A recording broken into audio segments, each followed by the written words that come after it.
C'est une question intéressante parce que elle ne se conjugue pas, la question homosexuelle par rapport aux autres minorités. D'abord parce qu'en Israël, il n'y a jamais eu de regroupement des luttes et même de tentative de regroupement des luttes, de jonction des luttes. Chacun défend son petit bout de gras, son petit territoire, sa petite histoire. Deuxièmement, Israël est un pays dans lequel la minorité visible homosexuelle, c'est pour ça qu'on ne peut pas dire les homosexuels israéliens, on peut parler de la minorité visible, qui est la minorité de Tel Aviv, qui ne représente en aucun cas l'ensemble des homosexuels de ce pays, à Jérusalem, à Haïfa, et bien entendu les homosexuels palestiniens dans le nord d'Israël et dans les territoires occupés. Mais cette minorité visible de Tel Aviv, c'est une minorité qui, elle, croit en son pouvoir, croit en son pouvoir social, croit en son pouvoir politique également, puisque c'est des gens qui ont des élus à la mairie de Tel Aviv, et donc, d'une certaine manière, le destin de ce que je vais qualifier de manière un peu large des pauvres. En Israël, les pauvres,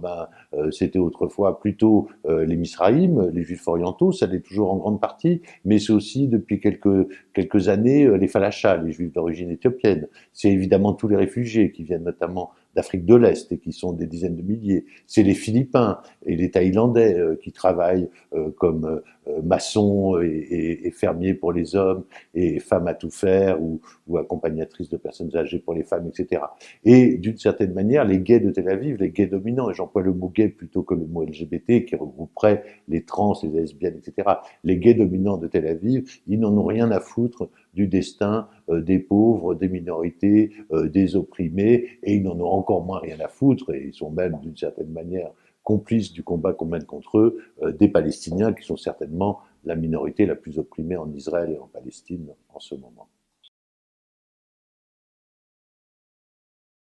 Alors, c'est une question extrêmement sensible parce que Netanyahou est un homme qui, sur la question LGBT, est littéralement, au sens propre du terme, un adepte absolument hallucinant, non pas de la langue de bois, mais de la double langue, du double langage. Ce double langage, il se manifeste pour lui de plusieurs manières. Du côté des gays, il est plutôt dans une stratégie d'alliance avec les partis qu'on va qualifier de laïcs, de droite comme de gauche, Tzipi Livni en étant un bon exemple, évidemment, mais aussi le Parti travailliste et même le Meretz, qui est le plus à gauche des partis israéliens, le plus à gauche, je vais mettre évidemment des guillemets, et je vais parler évidemment des partis israéliens et non pas des partis arabes israéliens avec la nouvelle coalition qui est autour du Maquis, le Parti communiste. Donc, Netanyahou s'appuie sur le Meretz et sur les partis laïcs au sens large pour mener sa politique gay contre les religieux. En effet,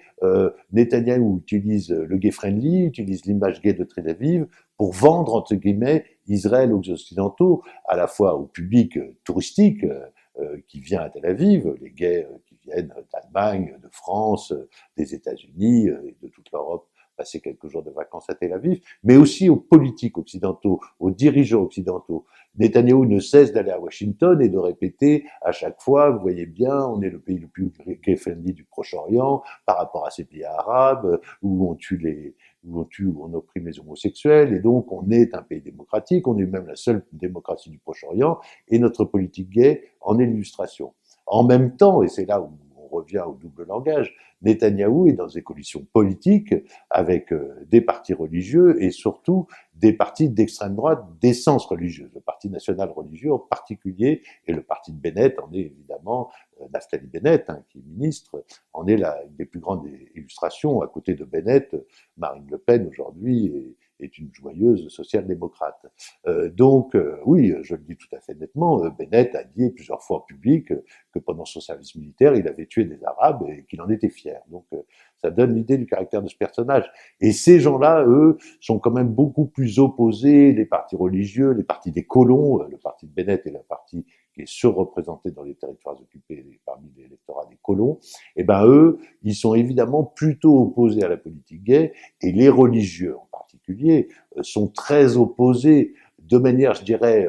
presque exagérée, avec des citations et des déclarations enflammées de rabbins. L'homosexualité est une abomination, les homosexuels vont nous conduire en enfer,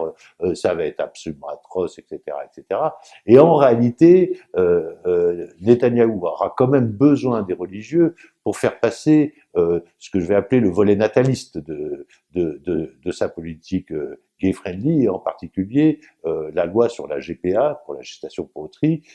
qu'on appelle en Israël maternité de substitution, qui est un mot à la fois moins technique et qui correspond vraiment à la réalité de ce que pratique Israël, c'est-à-dire qu'on invente des moyens le plus imaginatifs possible pour produire des enfants, puisque si la démographie suit sa pente naturelle, il y aura plus d'Arabes que de Juifs en Israël-Palestine aux alentours de 2050, c'est-à-dire dans à peine 30 ans. Et donc là, on va utiliser les religieux et on va travailler les forces religieuses au corps pour essayer de faire passer une nouvelle loi sur la gestation pour autrui qui l'ouvrirait aux couples homosexuels. Elle est pour l'instant autorisée en Israël pour les couples hétérosexuels. Pour l'instant, la loi est bloquée. Un projet de loi a été adopté par le cabinet israélien il y a 2 ans, et les partis religieux au Parlement jurent de faire tomber le gouvernement Netanyahou si cette loi est votée et soumise au Parlement. Mais moi, je crois quand même que petit à petit, de manière réaliste, parce que les religieux, les rabbins en Israël, sont travaillés sur la question de la démographie, tout autant que Netanyahou. Et pour eux, l'enjeu du peuplement d'Israël et l'enjeu du peuplement des colonies, dont je rappelle au passage que